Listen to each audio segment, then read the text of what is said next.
Dalam nama Bapa dan Putra dan Roh Kudus. Amin. Allah yang Maha Baik dan Maha Kuasa, sebentar lagi kami akan memasuki jam kerahiman ilahi-Mu. Kami mau membenamkan diri dalam kasih-Mu. Kami ingin merenungkan cinta-Mu lewat sengsara Putra-Mu Yesus Kristus yang menyelamatkan. Sore hari ini kami mau merenungkan cinta-Mu itu melalui buku harian Santa Faustina. Kami ingin memperdalam iman kami. Tuntunlah kami, renungan kami, refleksi kami pada sore hari ini, agar sungguh-sungguh terarah kepadamu, dan kami mengambil bagian di dalam Engkau. Berkat jasa sengsara Putramu Yesus Kristus, berikanlah keselamatan kepada kami semua, kepada orang-orang berdosa, dan kepada seluruh dunia. Ini kami mohon dengan pengantaraan Putramu Yesus Kristus, yang hidup dan berkuasa bersama Engkau dalam persekutuan dengan Roh Kudus, Allah sepanjang segala masa. Amin. Dalam nama Bapa dan Putra dan Roh Kudus. Amin. Buku Harian Santa Faustina nomor 734. Aku tahu bahwa selama retret ini Yesus sendiri bertindak dalam jiwaku. Dan sejauh menyangkut diriku, aku hanya berusaha setia kepada rahmat-Nya. Aku menyerahkan jiwaku sepenuhnya kepada pengaruh Allah. Penguasa surga yang maha kuasa ini telah menguasai jiwaku sepenuhnya.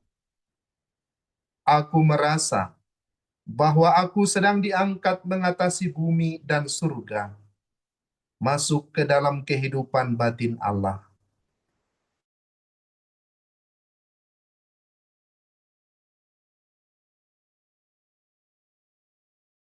Dan kemuliaan. Nomor 735. Aku akan mengikut sertakan diriku dalam piala Yesus, sehingga aku dapat menghibur Dia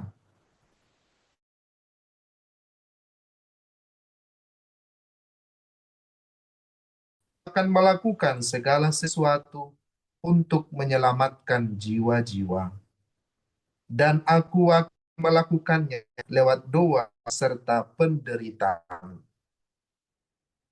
Aku selalu berusaha untuk menjadikan diriku ibarat Betania bagi Yesus, tempat Dia dapat beristirahat sesudah banyak kesusahan. Dalam komuni kudus, kesatuanku dengan Yesus sedemikian erat dan tak terselami, sehingga kalaupun aku ingin melukiskannya dalam tulisan, aku tidak dapat melakukannya, sebab aku tidak memiliki cukup kata-kata. Saudara-saudari yang terkasih, dalam kehidupan membiara, dalam kehidupan religius, sebagai pastor, sebagai suster, sebagai frater, bruder, dalam kitab hukum kanonik digariskan bahwa sekurang-kurangnya sekali setahun mereka harus membaharui diri lewat retret tahunan yang harus dilakukan sebagai sarana pembaharuan hidup religius.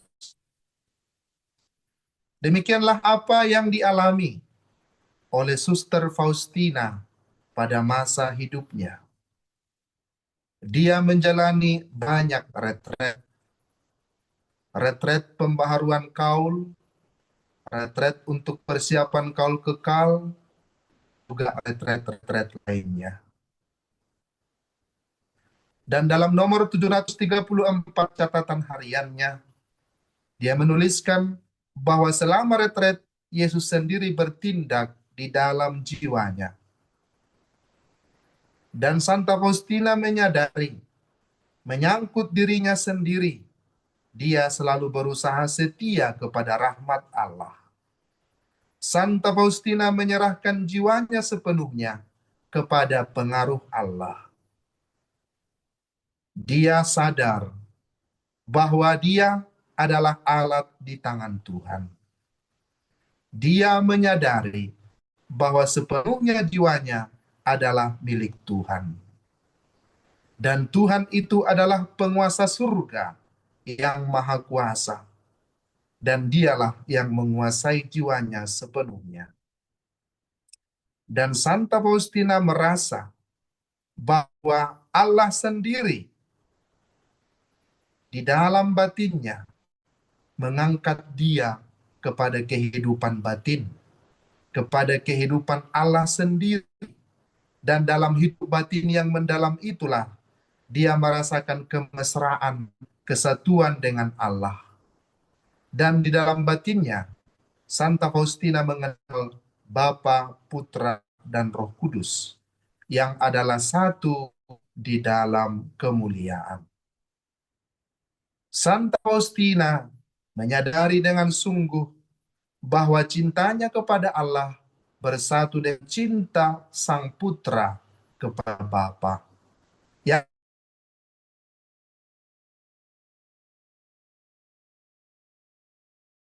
mengerti seperti apakah Allah Tritunggal Maha Kudus itu. Seperti apakah cinta Bapa, cinta Putra, dan Roh Kudus itu bersatu. Tidak bisa kita terangkan hanya dengan akal kita, dengan logika kita, dengan kata-kata manusiawi. Kita mesra Bapa, Putra, dan Roh Kudus itu hanya dapat kita imani dengan cinta kasih, dengan hati yang terbuka, dengan iman yang sungguh-sungguh mendalam. Apabila kita berbicara tentang Allah Tritunggal Maha Kudus yang mau bersatu dengan kita, dan kita diangkat menjadi keluarga Allah itu, kita harus memiliki iman. Dan apabila kita berbicara tentang Allah Tritunggal Maha Kudus, bukan mau mengatakan jumlah Tuhan, seperti mungkin orang yang tidak paham akan iman Katolik mengatakan bahwa kita memiliki Allah tiga. Allah Tritunggal Maha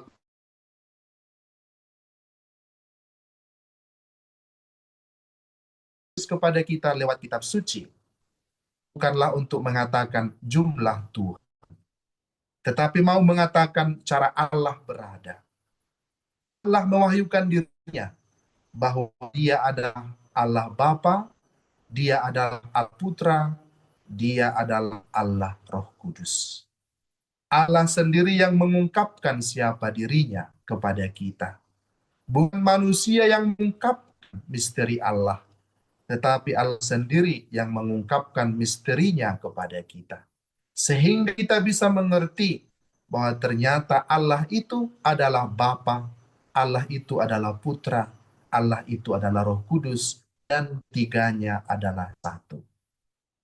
Sebagai orang yang dibaptis dalam kesatuan Bapa, Putra, dan Roh Kudus, kita mengimaninya. Kita tidak mampu menjelaskannya dengan logika kita. Karena ingatlah, saudara-saudariku yang terkasih, semua yang dapat kita jelaskan secara sempurna dengan logika kita bukanlah Allah. Karena Allah itu suatu misteri. Allah itu maha kuasa. Allah itu maha besar. Maka dia tidak bisa kita terangkan hanya dengan logika dan pikir kita. Apabila satu hal bisa kita jelaskan seluruhnya, maka dia bukanlah Allah, melainkan ciptaan manusia, rekayasa kita. Allah itu tidak bisa kita terangkan sepenuhnya. Kita hanya dapat beriman kepadanya, tunduk kepada kasih-Nya, kepada kuasa-Nya. Maka Tritunggal Maha Kudus itu adalah tanda bahwa kita menjadi bagian di dalamnya. Karena jasa Yesus Kristus Putra Allah, kita mengambil bagian dalam keluarga Allah dan berkat Roh Kudus yang dicurahkan di dalam hati kita. Saudara-saudariku yang terkasih, di nomor 735 Santa Faustina menuliskan, "Aku akan mengikut sertakan diriku dalam piala Yesus, sehingga aku dapat menghibur Dia terus-menerus." Santa Faustina mengikut sertakan dirinya dalam penderitaan Yesus. Dan di dalam buku harian Santa Faustina sangat kental ditunjukkan bahwa Santa Faustina ingin mengalami penderitaan bersama Yesus. Ingin mengalami bagaimana piala Yesus yang penuh dengan penderitaan karena kasih itu. Dan Santa Faustina menuliskan, "Dalam batas kekuatanku, aku akan melakukan segala sesuatu untuk menyelamatkan jiwa-jiwa. Dan aku akan melakukannya lewat doa serta penderitaan." Santa Faustina sadar bahwa lewat penderitaan, lewat doa, dan karena jasa Yesus Kristus itu sendiri, dia dapat ikut serta menyelamatkan banyak jiwa-jiwa orang yang berdosa. Silih yang kita lakukan, doa-doa yang kita lambungkan kepada Tuhan, serta penderitaan kita dapat menjadi sarana juga untuk menyelamatkan orang lain. Tetapi bukanlah karena kekuatan kita sendiri, melainkan karena piala penderitaan yang telah dilakukan oleh Yesus. Kita menyatukan doa-doa kita kepada penderitaan Yesus, penderitaan kita kepada penderitaan Yesus, sehingga bermakna rohani yang dapat membawa keselamatan bagi orang lain. Dan Santa Faustina ingin agar hatinya menjadi Betania, agar dirinya menjadi Betania. Kita ingat dalam kitab suci, setiap kali mengadakan perjalanan, Yesus singgah di rumah Marta, Maria, dan Lazarus yang ada di Betania. Setelah mewartakan Injil Kerajaan Allah, Yesus mengambil tempat peristirahatan di rumah Maria dan Marta dan Lazarus, yakni di Betania. Dan Santa Faustina ingin agar dirinya menjadi tempat peristirahatan bagi Yesus, menjadi Betania bagi Yesus. Dan dia menyadari hal itu bisa terjadi apabila dia menyambut komuni. Di dalam komuni, karena dalam komuni kita menerima Yesus yang bersatu dengan diri kita, tinggal di hati kita, menjadi santapan kita. Dan itu adalah kesatuan erat yang tidak bisa diterangkan dengan logika manusia. Maka kita semua juga dapat menjadi Betania-Betania bagi Yesus. Tempat Yesus tinggal di hati kita. Hati kita, diri kita menjadi tempat tinggal bagi Yesus. Saudara-saudariku yang terkasih, sebentar lagi kita akan masuk pada jam kerahiman ilahi yang agung. Mari kita masuk juga ke dalam misteri kasih Allah, penderitaan Yesus yang menyelamatkan kita. Dengan itulah kita menjadi bagian dalam keluarga Allah, mengambil bagian dalam keluarga Bapa, Putra, dan Roh Kudus, berkat penebusan Yesus Kristus. Dan mari kita jadikan hati kita menjadi Betania-Betania bagi Yesus, tempat tinggal Yesus dalam peristirahatannya, setelah dia menyelamatkan, setelah dia mewartakan kerajaan Allah. Dan dalam jam kerahiman ilahi ini, kita membuka hati kita sepenuhnya kepada Yesus, merenungkan penderitaannya, mengalami cintanya yang menyelamatkan kita. Saudara-saudariku yang terkasih, semoga kasih kita kepada Yesus menjadi semakin berkobar-kobar, seperti kasih Santa Faustina kepada Yesus. Mari kita jadikan hidup kita, walaupun kita tidak memiliki waktu yang khusus untuk retret, tetapi mari dalam hidup kita, dengan jam keiman ilahi ini, kita laksana mengambil waktu untuk sedikit waktu berada di Golgota bersama dengan Yesus. Retret di Bukit Golgota, merenungkan sengsara Yesus yang penuh dengan kasih dan kesakitan itu untuk menyelamatkan kita. Dan kita jadikan hati kita menjadi Betania bagi Yesus. Tuhan memberkati. Terima